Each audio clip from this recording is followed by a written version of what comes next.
Happy Wednesday and welcome to the Wolff Den presented by Winnigan Academy. I'm Matt Wolff, founder and CEO of Ticket Time Machine. Today we have Paul Castronovo in the Wolff Den. Paul, welcome to the Wolff Den. How's everything going? I'm just pissed that I didn't name my radio show the Wolff Den 40 years ago. Damn. It's a great name, right? Cool name. Yeah, it's great. Yeah, it's a good thing. I like the double F too.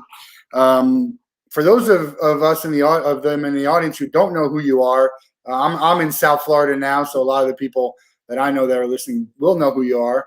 But give just a quick introduction about yourself, and we'll go from there. Now, if I was doing the interview, I would say, ladies and gentlemen, joining us on the Paul Castronovo show is legendary host, longtime fisherman, Gator fan, award-winning broadcaster Paul Castronovo. Now, I'm on the radio. I've been on the radio for a long time. Some people are marveling at that I just signed a new 5-year contract in a interesting medium, which I say this: as long as people are stuck in traffic, I'm going to have a job. Yeah, because we don't charge; we're free. I mean, that's the beauty of radio. It's a freebie. You know, these your satellites and stuff, which I use all of it. I use all the different, but you got to pay for that stuff. So people are cheap. I'm free. It's actually an interesting point. Do you have any idea how many people are listening to you just in a car as opposed to elsewhere? Because our streaming numbers are giant, but there's usually 100,000 people. That's a pretty good number on average. Yeah. And that's the interesting thing about radio also in a show like yours. When you talk about Howard Stern and the Imus, people I grew up on when I was in New Jersey, it's like, yeah, I would listen to it every day when I'm sitting in the car for 2 hours. And it's like, now I'm not sitting in the car for 2 hours. I want to tune in. How can I get their content?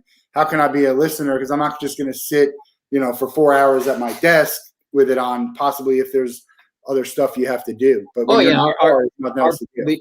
streaming on the iHeartRadio app has been, we get people all over the world. And a lot of people, they'll just, on the way home from work, they didn't catch the show in the morning.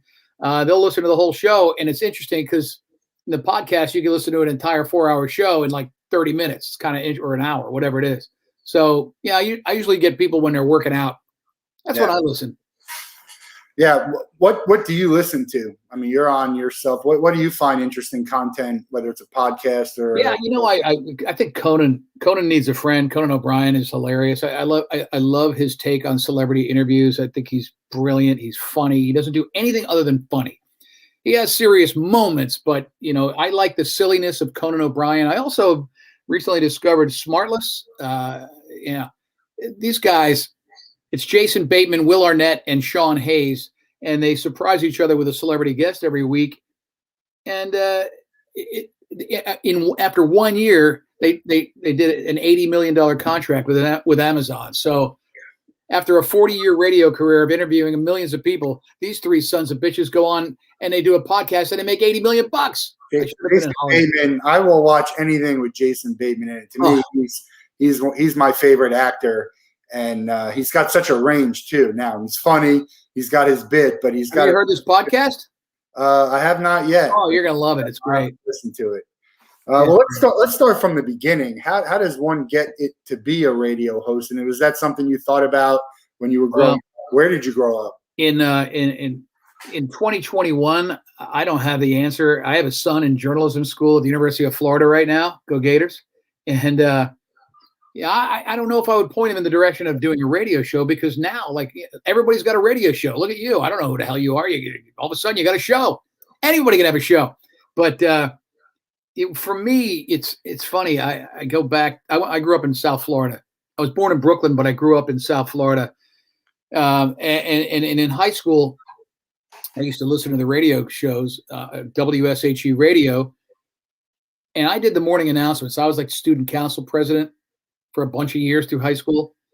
And every morning I did the morning announcements, like, hey, students and teachers. And I would imitate the radio DJs that I listened to on WSHE on the way in, because in the 70s, I graduated in 78, they talked like they were stoned.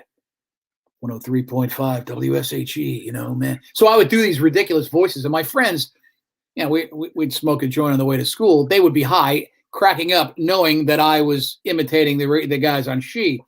And then I go to college and I come out, and my first job was at WSHE, so it's kind of neat. Yeah, that cracks me up every time I watch Private Parts. Just the way that Stern just did everything that they didn't want you to do. Yeah, it's what people wanted to hear.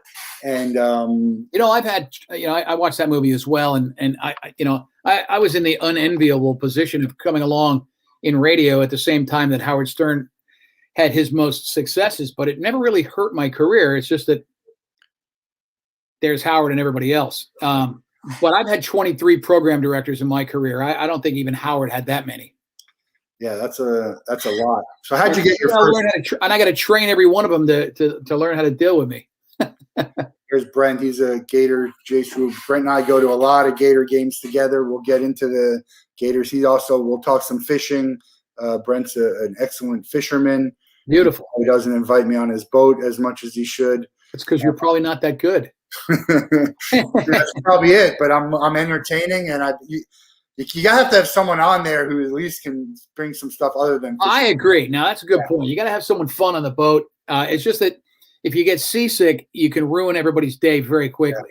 Yeah, I don't get seasick, but I've reeled one or two in my lifetime. How did you get? He says I'm terrible. How did you get your first? And he doesn't invent Frankie either, which is a true story. How did you get your first break into radio? I mean, you were doing this stuff at school. Obviously, I think you have a great voice. So people are hearing that. No, I was at the University of Florida, and I was going into law school. And I remember I got up there, and I was taking all these stupid pre-law classes, and then I met the guy who lived upstairs from me, and he was in radio, and I'm like, "You're in radio?" It's like, "Yeah, I'm a journalism broadcasting student." I go, "Well, you got to let me see the radio station." And once I saw the station, that was it. And I transferred my major into broadcasting, and I went into television. And I went to the TV news channel, WUFT, I think it was, and they're like, "All right, here's a camera and a microphone, and go out and get a story." And I would come back, and I would be the story. The camera would be on me the whole time, and I would do these comedy bits. And guys like, "What are you doing? What? No. I need you to go out and get a news story." And I was like, "Yeah." And they're like, "Why are you on camera?" And basically what I was doing was making it, I was making it about me. And I was doing some, the stuff that ultimately Jon Stewart ended up doing on The Daily Show. And, I was doing funny, sarcastic, comedic bits. Now, if I'd have had a news director who had half a brain, and I've been lobbying with the University of Florida. I'm one of their, I'm in the Journalism School Hall of Fame. Thank you very much. I'll take the accolades. And so they listen to me, and I tell them, I go, not every kid that gets into broadcasting school wants to be a newsman. You should have an outlet for creativity and a camera and on camera. And they're like, "Yeah, okay, thanks for calling." Yeah. So what this guy did was, instead of cultivating my talents as a comedic force on TV, he walked me up to the third floor and introduced me to the program director of Rock 104, which at the time in the late 80s or the early 80s was the rock station. And I made a career out of radio, and it's been wonderful. But I wonder what would have happened if I had had someone that knew what to do with me. It's been the story of my life, by the way. Well, a lot of that is scripted too. We go unscripted on the Wolff Den because I think it's just a more compelling format.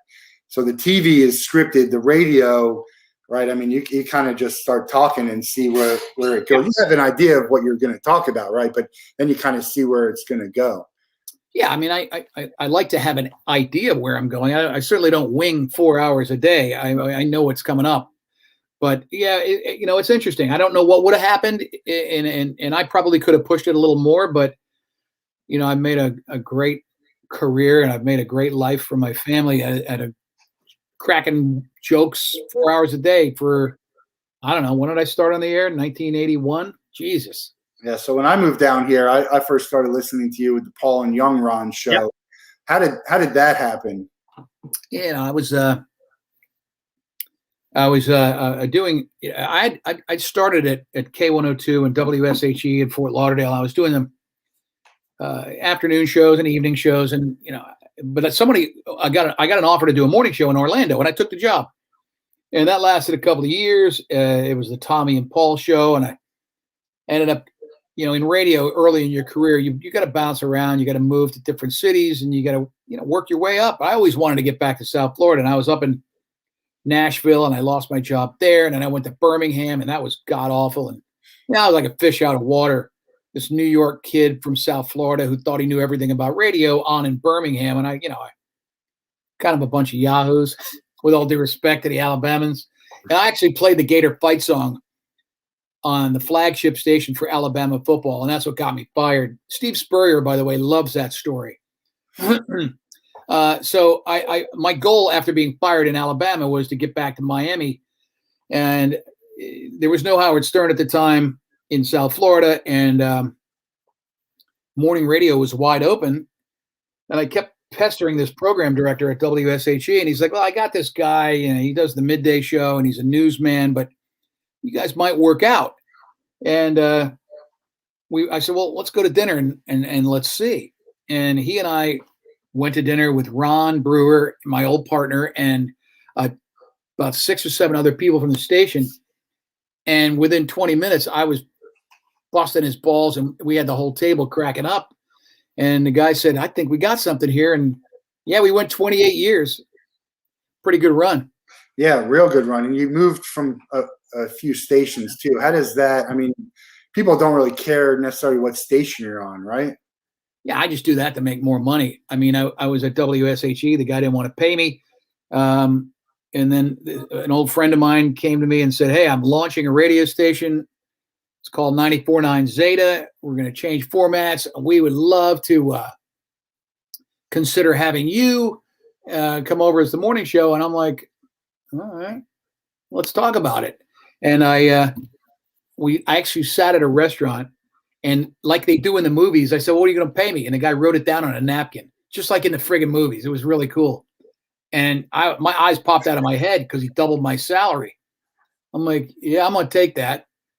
So they signed me, and Ron then decided to go, whoa, wait a minute. Let me, maybe I can see what I'm worth by going back and saying, Paul's leaving, but I'll stay. And they offered him everything. But somebody gave him the advice and said, look, they'll keep you for a year, and then they'll fire you. If you go with Paul, you guys have a shot at doing something. And yeah, 28 years later, we did pretty well. Really the most successful morning duo in South Florida history. That's a pretty good run. Yeah, great. Yeah, some really good stuff. My South Florida radio, huge Neil Rogers fan. To me, he was great. Didn't always agree. I agreed with a lot of his stuff, but didn't always agree with him. But loved. Neil was a genius, and he called me Paul Castronovo. My first week on the air, he told me not to buy a house. I ended up calling him once and telling him I just bought my 3rd house, so F you, Neil.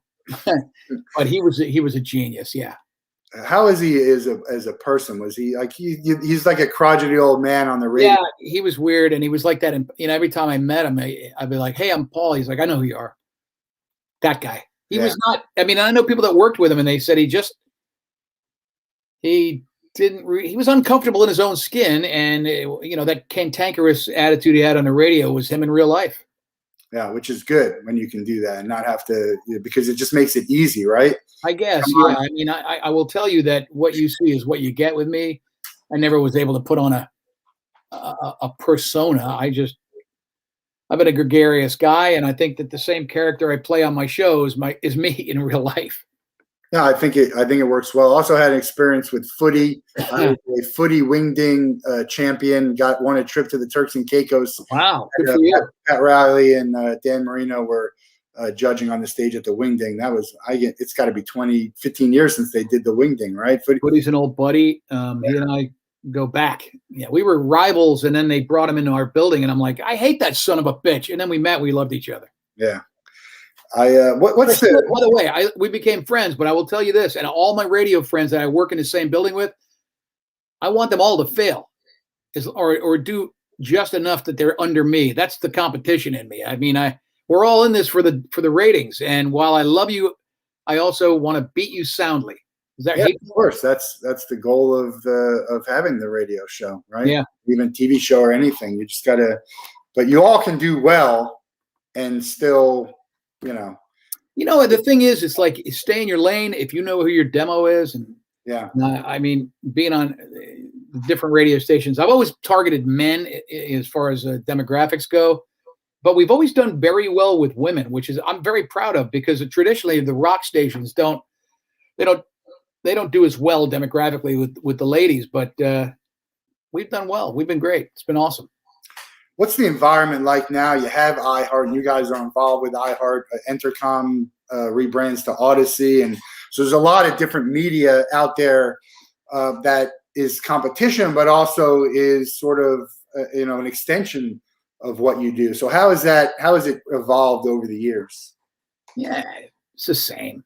I mean, it's not the same in as much as that when I first started in radio, every radio station had their own entity. There was, if let's just use WSHE as an example.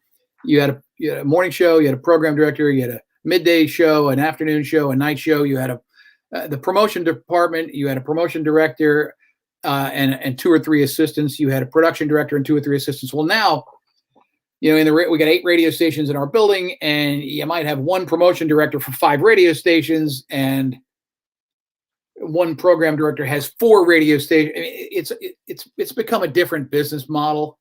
I don't think it's necessarily better, but the advertising dollars, let's face it, 30 years ago, there was radio and TV. And there's a lot more opportunities to spend money in advertising, whether it's Facebook, Instagram, whatever, websites. So things have to change. Things have to evolve. You can either accept it or you can leave, like Ron. Yeah.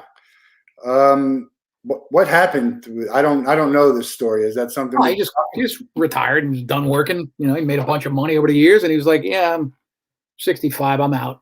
Yeah, young Ron retired. Time to retire for young Ron. What goes behind a radio show? We had the Beast on our Open to Work thing, and the behind the scenes is really an important piece of it, because Howard Stern is Howard Stern, but he's not the one who's doing all the behind the scenes and booking guests, and a lot of times and figuring out how that works. So have you had a consistency in that? Have you been, Well, I'll say this. Howard's got 10 writers and 5 producers. Nobody else has that. So we all work really hard at producing our show. The people that work for me, and I've had a lot come and go over the years, but what I tell each and every one of them is to live their lives and go out and do stuff. And I want, and just once a day, I ask everybody to just send me some notes, things that you may have done, things that you saw, whatever it is. Give me a 1 sheet and I may be able to pull from that and make a great radio story out of it. And so I've found over the years that, we could talk about the news and what everybody else is talking about. But I think to make things interesting, it's kind of Seinfeld-y when I can talk about showering and how you do it, or how you brush your teeth, just stupid little minutia of the everyday life that I find funny and entertaining, all in the same way. And it's easier to find that content and material too with the internet and just all that stuff, right? I tell you, I can use the internet to find anything, but it's the stuff that happens when you go to the grocery store and you run into some idiot who says something stupid, or some guy walks into Publix with no shirt on. I can do 4 hours on that guy. Right. Got it. Who are some of your favorite people that you've had on as guests to interview? Matt, I've had a million guests over the years. I mean, from the most famous to, I think some of my favorite guests are the comedians, and the fact that I've gotten friendly with guys like Billy Gardell, who's gone on to have a couple of great shows, Mike and Molly and Bob Hart's Abishola. And, I've watched some become superstars. Daniel Tosh was a guest on my show 1,000 times, and now I can't even get in touch with him. Days at Whammy. He was great, right? Yeah, remember that? Sebastian Maniscalco, the first time I met him, he came in and he was this quiet, mild-mannered guy who didn't do very well on the radio, but, I'd seen his special. I'm like, this freaking guy's funny. But I was leery about having him on because I have a job too, and I got to entertain people. And, we had a bunch of talks, and he's great on the radio now, and he's gone on to become, a superstar. Steve Spurrier, the first time I interviewed him, I thought I was going to shit a persimmon seed. I was freaking out. I'm like, Steve Spurrier sitting in front of me. He had no idea how much I loved him, and I was nervous. I got a phone call from James Cameron and Tom Cruise drunk in Australia one time. I look back on that conversation and I can't believe I had it. Yeah, that's a great story. Actually, funny enough, it won't surprise you that we don't edit this and we don't have the professional production of it. We had an episode where there was about a 3-minute clip that is just all hell broke loose. And I actually I forgot that Tosh was off the air, but I tried to send it to him as like a clip to talk about it. It's I gotta maybe send it to America's Funniest Home Videos or something. I crack up every time I watch it. Is there someone on your list that you have tried or would love to have that just haven't been able to get? Yeah, we could do 4 hours on that. Let's face it. It's interesting. Some of the A-listers now, they're impossible. You just can't get them because they got their own platforms. Many of them, they want to promote their stuff. They just go on TikTok and throw a video out there and they get 2 million views. Yeah, it says Coward and Harbaugh was a terrible interview. I agree with that. I'm as you said, I have a show. Nobody knows who I am, but one thing I do tell people is that I don't care how famous you are or who you know. I have people in my network who've never heard of you and who have people who never heard of you. And so with the landscape now, all it takes is just, someone clicking a button and then now there are thousands of people see it and thousands of people see it. Jeremy wants some good Mandich stories. These are my South Florida friends. Did you know Mandich? Oh yeah, I hosted his touchdown club a couple of times. I know his son's way better, but Mandich, riding around, my windows down. What a true legend. We lost him too early. Yeah, we my favorite one was the Neil where it goes, "It's Friday, you bastard." So we used to play that a lot, just putting that on the phone. I love when you talk about all the other radio shows having me. No, I know. I'm talking about South Florida. I'm busting. I was trying to get the virtual beer to pour, but I don't have that sound. That was a signature for you guys. How do you keep finding things that are fresh, and how do you know when what's going to be a catchphrase forever and what might just be a fleeting moment that it's like? Yeah, you know what? I just keep throwing it out there and hoping it sticks. I did something this year that I thought was great. It was a huge home run for us, not only on air but digitally. And I did. We were looking for something to do with bracketology during the March Madness, and I said, well. And everybody's like, let's do the best classic rock bands. And, and I'm like, we've already done that crap. So I did TV theme song bracketology. And I tell you what, man, I've never seen numbers like that online. And we had the bracket. We started off with like Gilligan's Island theme versus the Friends theme. And we worked it all the way down. And I think it was the Fresh Prince of Bel-Air won the damn thing, which I think probably should have been the Friends theme. But that people voted and that's what won. I think, yeah. When that song comes on, everyone starts singing it. The Fresh Prince. Yeah. I think everyone knows it. So that's a pretty good one. But anyway, that bit, right? That's just an idea that that came up recently, and then I also came up with a bit called Food Wars, where we, just for an example, we'll argue about. I'll take the donut, and someone else will take the muffin. And we'll argue which is better. And we have Food Wars, and we'll just, I'll come to the table with my defense of the muffin, and then Heather or someone else from my show will defend the donut, and then we'll have a judge, which is the celebrity chef Ralph Pagano, and we kill a good half hour doing that, as Neil Rogers used to say. Just kill some good time. Yeah. So you signed a 5-year deal now. What is the next 5 years going to look like? A lot of the same? Is it? I'm just trying to get to the next contract. If I get one. No, people are always saying to me, Paul, you've been doing this forever. How long are you do it? I'm like, you know what I do for a living? I'm not on a roof. I'm not swimming. I'm not swinging a hammer. They pay me ridiculous money to be a smart ass and sit on. I got to get up stinking early, and that's about the negative. That's the only negative. But other than that, I could do this job until I croak. Yeah, I agree. It's like as long as people keep watching and tuning in and listening, we'll keep doing it until someone tells you not to. It's like being an athlete.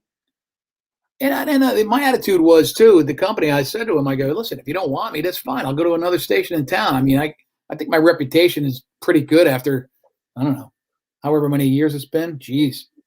Yeah. First day on the air, I don't have a calculator handy, but my first day on the air in the Miami area was 1984.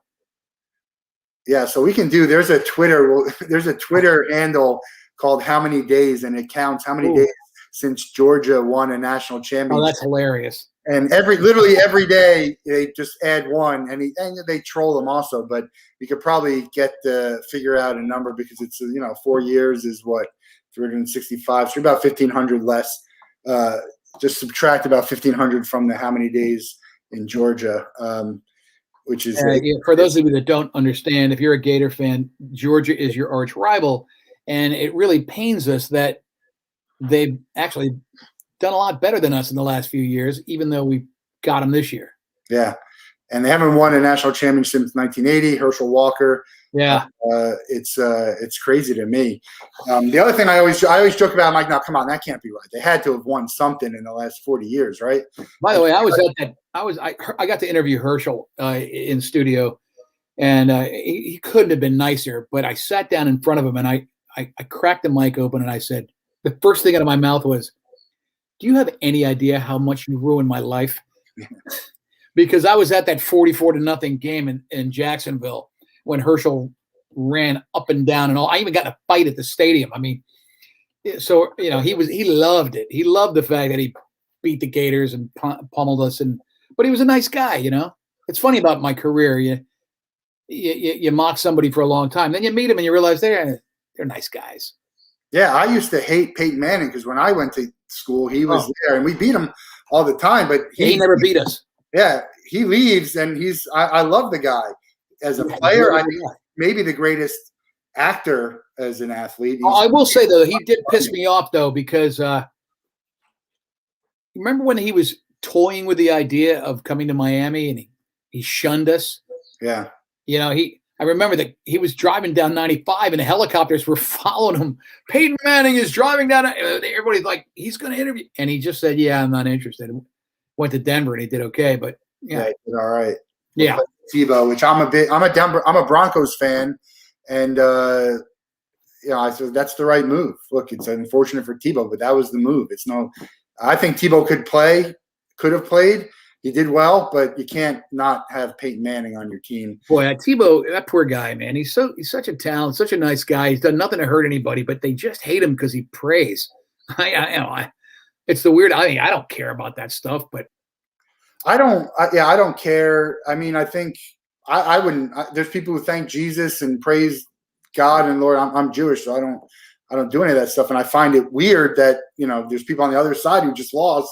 And they're probably praying for the same thing, but to hate someone for that is, it's a weird thing for me. One question I ask a lot of people is, if there was someone who wasn't who you thought they were, like their appearance is like that's not who they are. Tebow would be the one that would shock me the most if he wasn't. If it came out that he was a pervert and right. Yeah, Hey, listen, they've been trying. They've been trying for years to drum up something about him. And you know what? The dude married Miss Universe. I mean, you can't. And I really hope that he makes the Jags and actually is able to get on the field and play a game, because then when they do the movie about Tebow, it'll have a good finale. A nice finale. I'm trying to think of someone who I think is like that. It's like Mr. Rogers. To me, I watch those documentaries and I'm like, there's no one like this guy. Guy lived a perfect life. Didn't screw anybody over, at least nothing that we know about. Yeah, and it's crazy to me. Like there's not a whole lot of people like that. As good as we try and be, it's just we have our vices and whatever it is. It'd be funny to see him just get mad at something, and I'm sure he's not going to let anyone see it. But that's interesting. So Gators, you went to Gainesville. Gator fan. Football is your biggest sport? How much do you follow the rest of the Gators? I've been a season ticket holder since 1990. How about that? Yeah, I've had the same seats since 19. And every year I say to my buddy that we have 4 seats together. I'm like, come on, let's upgrade. He's like, no, we got the same people. We watch people in front of us grow up, have kids. Their kids have gotten married. I mean, and people have died. We just go to the same spot. It's great. I love it. My son is he's going into his senior year, and last year he, along with millions of other kids across America, were robbed of their, like all of us were, of their lives.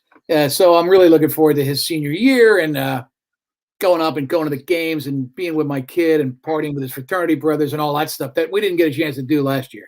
Yeah, we'll be at the Alabama game, and we go to the Florida Georgia game. Did you get a hotel for the Alabama game? Oh, we get it like a year ago. Okay, so I jumped on it, and it was like they want $800 a night for the friggin' Hilton. I think we got a decent one for maybe $250 a night. You got to do it like literally the day that they announce, or even before. I screwed up. I'm going to do the. We all chipped. We got one of those all-star coach, the big giant RV. Yeah. So we're going to do an RV for the Alabama game. Yeah, I like the RV thing, but it's a September game, and it tends to be a tad warm. Yeah. We have friends who do RVs, and we go tailgate with them a little bit at the Florida Georgia game in that whole lot, which is it's a great scene. Oh, that's the best. Yeah, a great scene there. But you'll have to come over. We'll give you a pickleback and some gummy worms at our tailgates. We do some good stuff. Edibles? Edibles? What? Well, they're alcohol, not weed. Oh, yeah. They're strong. They'll get you. How do you make them? You just take worms and soak them in alcohol for okay. 12 hours. Really, really simple. I have like 2 tailgating crowds. I got the hardcore. My friends will go and start at 7, regardless of when the game is. And then I got another one who is the tailgate guys outside the stadium, 3 hours. Yeah. My son and his idiot fraternity brothers, they half these guys, they start drinking first thing in the morning, and then they pass out before the game starts. I agree. I get there at 7, but I don't drink all the way. You take it slow. You want to actually understand what's going on. The older I get, the more I've honed this. I prefer the home games. I like a 3:30 kickoff because a 3:30 kickoff, you can party, starting around noon, get some barbecue, drink a few beers, go to the game, and then when the game ends, it's early enough where you can go out, grab some burgers, have dinner, whatever, and then you can drink and pass out at a normal. It's those night games. You get out of the stadium at 11:30, and it's like, oh crap, we're starving. Yeah. Where are we going to go? You're stuck in traffic, and then it's like you get to the bars, and they got like an hour left. Yeah. What's your favorite? I'm a Hogan's guy. I was just gonna say the spot is. I'm a Hogan's guy. I don't go to Gainesville without having Hogan's. Do you have a spot in Gainesville that you go to? Yeah. Well, it was Joe's Deli in my years. Yeah. But Joe's Deli, I don't even think they're still around any longer. One left. Is there really? I think there's one. Go to Hogan's. Hogan's is much better than Hogan's Heroes. Hogan's so good. They got 2 locations. Actually, one closed. They got 1 location on 13th. How about down here? Your favorite restaurants? I'm a La Spada's guy for. Well, I was a La Spada's guy, and I was their spokesman for years. But I got to tell you, and I'm not these guys' spokesman. I'm just telling you, if you've never been to V&S, in Boca. Oh my God. Yeah, I don't know. I mean, and they line up, man. People are lined up out the friggin' door every day for that place. Yeah. We got some questions from listeners here. They want to know the Mount Rushmore of South Florida sports. So the 4 best South Florida athletes. It's got to be Marino, right? Marino, Dwayne Wade. I tell you, LeBron was unbelievable, but I really hate the way he is he's become a mercenary. So, oh man. But although I just saw an interview with LeBron, and he's a Seinfeld fan, so I thought, okay, well, I don't hate him as much. I love Seinfeld.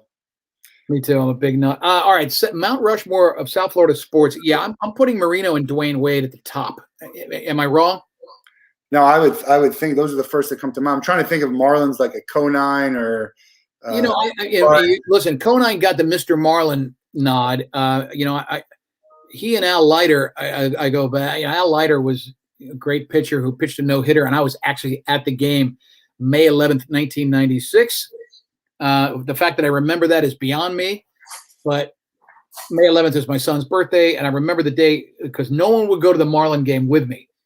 I was at a golf tournament, and I never play golf, but my wife was involved in the tournament. I said, I'll play.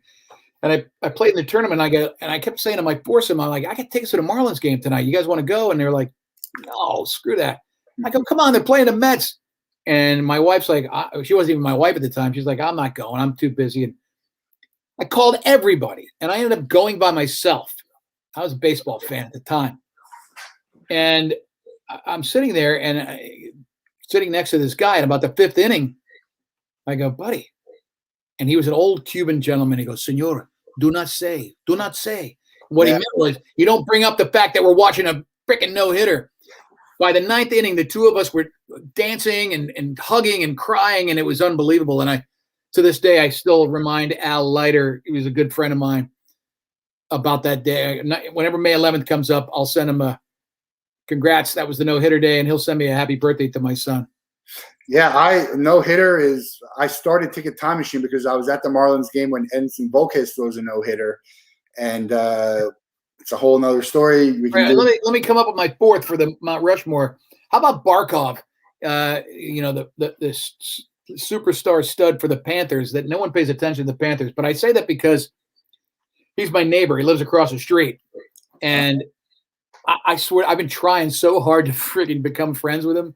But I realized that I'm like twice his age, maybe more. And he would be closer in age to my kid. I'm always like, hey, Sasha, what's up, buddy? And he's so shy and so timid. Like, I'd be like, hello, sir. Hello, Mr. Paul. But the kid is going to be a superstar when it's all said and done. Who's going to win the next championship in South Florida? Tua. You think so? I don't know. I hope so. The problem we have is that the Buffalo Bills are better than us right now. Yeah. In our division. Now, I think the Patriots are going to be down, but I will never count them out. And I think the Jets are going to blow for a long time. But if we can somehow split with the Bills and win a division, then I think we'll be okay. I know a lot of people look at Tua and they're like, he's not the real deal, but none of you know. I think he's good. And I'm not a Dolphins fan, and I hate Bama, but I can root for Tua because I don't know. He seems like a likable guy. That's part of it. He's a likable guy, and I don't think he's ever going to screw up. And I think you like a guy like that as a quarterback. Yeah, we'll see. I really hope it's the Dolphins. If anybody was due, it's them. I think the Heat. I don't know where the Heat are right now. I love Eric Spoelstra, and I just wonder what's going to happen when Pat Riley ends up saying, "I'm done." Yeah, that'll be interesting. But I think he might be integral in the decision to who comes next. I got to tell you, the Panthers are the most frustrating, and especially watching Tampa. Forget Tampa. Yeah, I hate that. Right? They're a secondary city, and yet their sports teams, they're unbelievable. Two Stanley Cups and a Super Bowl. Good God. And the Braves were in the series. Oh, the Rays, yeah. What's the trade? And the Rays are like the Marlins, where you think the Panthers should have been very similar to the Lightning, and they're not. Exactly. They're not close. They're not even close. I was saying the no-hitter. That's how I started Ticket Time Machine. If you've never seen a no-hitter, it's a top 5 non-Gator championship moment that I've been to. Just the feeling there, and like you're almost as nervous as the pitcher, and the tension, and it's just. The only thing that would be better than a no-hitter would be a perfect game, and there haven't been that many perfect games ever thrown. But yeah, that would be something to see. But you're right. What else is there? I've seen Super Bowls and different. Game 7 is pretty strong in baseball. A Game 7. Yeah, But we went to all the Marlins World Series games. We used to love the old stadium because we could tailgate, go out on a Saturday. I agree. You can't do it anymore. So we're kind of relegated to we go to bobblehead nights, and maybe if they're playing the Yankees. That's why I went to that game that day. It was a Stanton bobblehead day. I would never have gone if it wasn't, because I'm up in South Palm Beach, and it's too much of a hassle, and it's not worth it. So we don't go to as many games now. No, we don't either. I mean, that was I think we knew it when they moved it from Joe Robbie and moved it all the way down. I said, you're cutting off people from, there were people, I knew people in Jupiter, Boynton, Delray. They used to go to all the games, and now they're like, yeah, I'm not going down there. And what they thought was that the Latin community around the stadium was going to embrace it and go to the games in droves, and it just hasn't happened. While they love the game, they listen to it on the radio, they watch it on TV. They'll sell you a parking spot on their front lawn, but as far as going, it just didn't happen. I don't know if unless we start really winning, and I hope that their farm system, I hope it happens, but God, it's tough. I was watching the All-Star game. I was so jealous. So many great. They had down, they're not doing great. They had a great year last year, made the playoffs. Yeah. But there's got to be consistency. Last year was an aberration, I'm sure. You could hit lightning at any time like they did. But then if you're not having consistency, like getting there, it's like in the NBA, you get there, you lose, and then you kind of win. I don't know. The Suns are kind of doing it different this year. But in general, you see the graduation of, hey, we get to the conference finals or the league championship series. Yeah. What sport do you watch the most? Is it football? Yeah, it's football. I prefer college than pro. Yeah. But it's I don't miss any Dolphin games. I don't necessarily watch every single NFL game, but boy, I'll watch a lot of college football come season. All day, every day, right? Thank God they had football last year. I think that was the savior during the pandemic. We were getting to the point where we're starting to go a little stir crazy, and then football hit. It was like, oh yeah, and even with the stupid piped-in crowd music or crowd noise, it worked. It was weird. I was at the LSU game last year, and it was it was great to be there, and it was great that I wasn't crowded. The noise got enough. It would have been better, obviously, if we were beating them. Yeah. But a really weird scene. And then I was at the Florida Georgia game, and people feel a little bit more comfortable, a little bit more of a crowd. But it should be electric come September when they full crowd, and I think, as always, I think we'll have a good team, but I'm always very biased in that. I think we can always win every game. That's how I am too. But yeah, I mean, you get on the message boards and you realize how many fans of the Gators actually hate the team. Oh man, Twitter is like, I'm like, these people like actively rooting against them. Like, are you a fan? This one guy on Twitter, his handle is in all kinds of weather, and he's the worst. I mean, he's the worst. I know exactly what you're talking about. Worst. I blocked this son of a bitch. Yeah, I don't block anyone. He's blocked me. But I actually have 3 accounts. I have the Gator, I have my account, I have Ticket Time Machine account, and I have Gator Greats Day of Hoops, which I want to talk to you about off the show. We're doing it. We're going to bring all the Gator great basketball players back for a day of basketball, and we'd love to get you involved in that. But he hasn't blocked Ben yet, so I can read some of his stuff. And I'm like, look, I don't give it. If you want to say whatever you want, you're a Gator fan, everyone's entitled. But don't call your account in all kinds of weather and then just start. I mean, the kind of stuff he does is that's against everything in all kinds of weather stands for. It's offensive for non-Gator fans in all kinds of weather. It's one of the lines from our alma mater. In all kinds of weather, we all stick together and follow it. But anyway, so yeah, screw you. Brent says Pavaramo needs you to head over and help clean the boat. That's hilarious. Brent knows that classic story. George Poveromo hosts a TV show called World of Saltwater Fishing, and I went on his boat and fished. We did a TV show, and I famously, after the fishing trip, they were cleaning the boat, and I just left. Yeah, and he called, but they called me out on it big time. On the show and afterwards on Facebook. So yeah, but listen, who won? I didn't clean the boat. Yeah. Did you get invited back though? I have not been invited back on the show, and that's part of it. I need to get back on now. I lost 100 pounds. I look a lot better on TV, and yeah, I'd probably be more than willing to clean the boat. I hadn't seen you in a while, so you got a much different look. How'd you do it, and why? I will tell you why, because I didn't want to be casualty. And someone once told me, my doctor, he's like, look around, you don't see a lot of 300-pound 70-year-old guys. And my wife and son, it wasn't an intervention, but they sat down there like, we all went to New York before the pandemic, and I was taking Ubers, and they were walking all over the city, and they were like, give me a hard time about it. And they were right. I'm like, all right. So the pandemic started, and I'm trapped at home, and I'm eating like an animal, and drinking every day, and I'm going in the wrong direction. And finally, I just said, all right.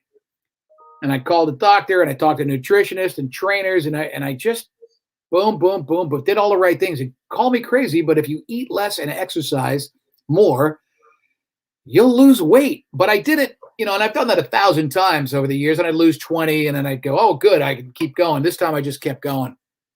Yeah. What's your favorite food and drink? Well, Italian. Yeah, I'll start with drink. I'm a Papa's Pilar rum guy. I just love the product, and then I ended up I bought into the company. But as far as food goes, I'm partners in 3 Mexican restaurants, so I should probably say Mexican food. But no, I'm an Italian food guy. Every time I go to Italy, I marvel at how wonderful it is. Tortellini and brodo. Come on, what the hell's wrong with you? A little, veal parmesan. All those great dishes. My problem is I like it all. Jeremy wants to know the best Italian. I'll give you Anthony's Runway 84, Casa d'Angelo in Fort Lauderdale and Boca are both outrageous. Arturo's in Boca is for northern Italian food is wonderful. I tend to stick to my favorite little spots that I love to go to. Cafe Vico in Lauderdale is great. But, I don't know. I guess there's a couple of places that just recently opened in Miami, a couple of New York joints that came down. But I can't, I'm drawing a blank. You ever been to Pasta End in Pompano where they make their own sauce there? It's no, eight tables. It's called Pasta End. It's an interesting name, but I've heard about the place. I've heard it's unbelievable. The guys from Italy, right? Yeah, and they make their own pasta and they make their own sauce. And well, I'd like to think that all the great places make their own sauce. I would hope. If you're an Italian restaurant, you're opening up a jar of ragu. Come on. So we talk about Mexican restaurants and the rum. How do you what else are you a part of outside of the radio?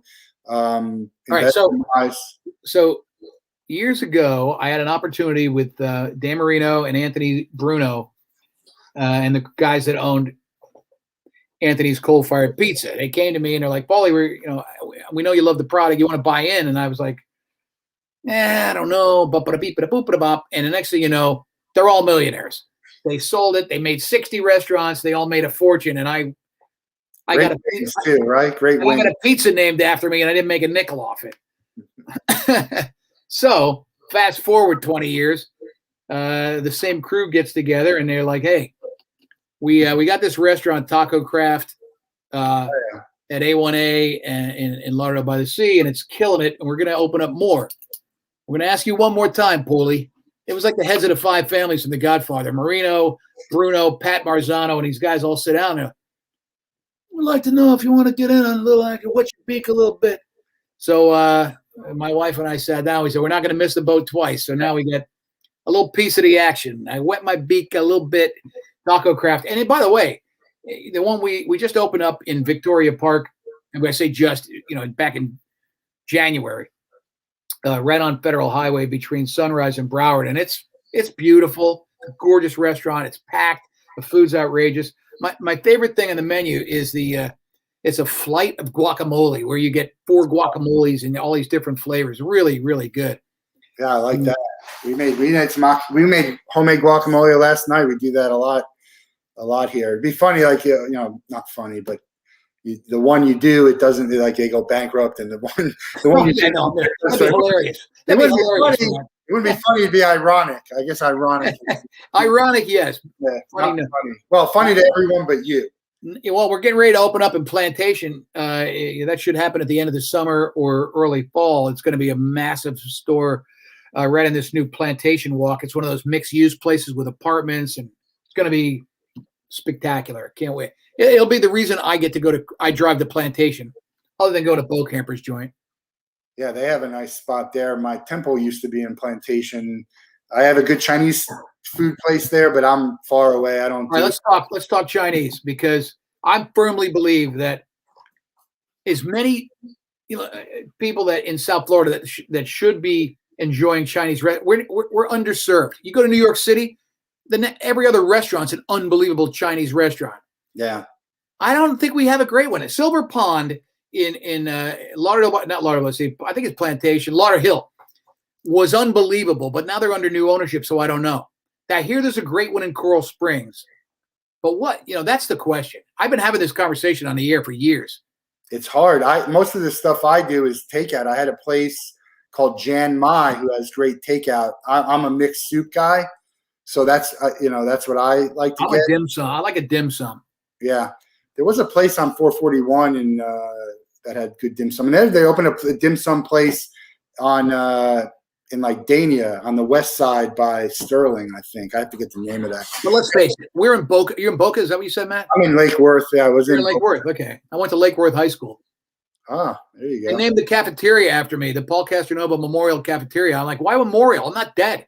Yeah, it's I love it up here. We're out west, and get a lot more land for your buck than. Yeah, when I was living in Lake Worth, there was no out west.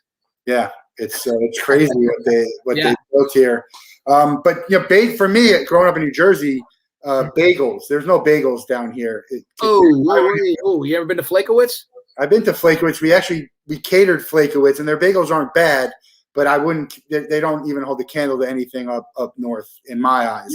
Paul Mercurio is a comedian. He works on the Late Show with Stephen Colbert, and he said the same crap.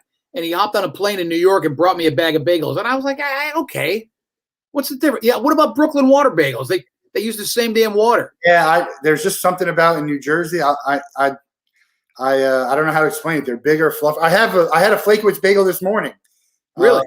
And it's good, but it's not anything. To me, the pizza down here has gotten close to up there. Now, not as good, but they're getting closer. You want to laugh? Bagels and the Chinese, to me. We all think and rave, New York's got the best pizza, but these guys on Eater, I think it was Eater, they just did a study on the best state for pizza in America, and it's not New York. It's friggin'. It was either Phoenix or Oregon. It was like one of those states that it was Arizona or Oregon. It was like slices like this big. I remember when I was in Arizona. Yeah, that place in Miami. What's the place in Miami by the Gables at this school that has the slices that are like 3 slices in one? I don't spend enough time in the Coral Gables, but South Florida is so big. We all live in I think what society is getting to the point where we work and we drive all week and we get stuck in traffic, and then you get home on a Friday and you're like, I'm not freaking leaving until Monday, when I have to go to work. So you kind of live we live in downtown Boca, and we love it because I can walk to Meisner. I can, take an Uber 5 minutes down the street to Palmetto Park, and there's 1,000 joints to go to. I love that aspect of living in the downtown area. So when our friends are like, hey, we want to come down to the Gables, I'm like, no. Have you been? It's Casola's. That's Frank. Frank is in Pinecrest, so he knows all about Miami. Casola. Frankie. I love that you know all your listeners and where they're from and what they do. You must have 7 listeners. No, I'm kidding. It's like more like 11. Have you been to Luff's Fish House? That's a good. Yeah, we love the spot. I don't go enough. We were just saying that the other day. And by the way, I'm up in Maine right now. Brent's a big Maine guy too. You're about to have a lobster after you hang up with us, right? I'm going to go. I haven't told my wife this, but I there's a joint about 40 minutes north of me called Red's Eats, which is a little lobster shack. But Guy Fieri showed up there one day, and now it's like a tourist attraction. But it's like a $25 lobster roll. But damn it, it's good. We do that great lobster rolls in Boston, even Key West. There's some at that window spot there. We didn't talk about Key West. We'll have to talk on another time about Key West, which is one of my favorite places. I was just there. I went down and we stayed at the Casa Marina. It was neat because it was right after when things just started opening, and we went down there to broadcast, and I was like, holy crap, what pandemic? Yeah. Key West was friggin' wide open, man.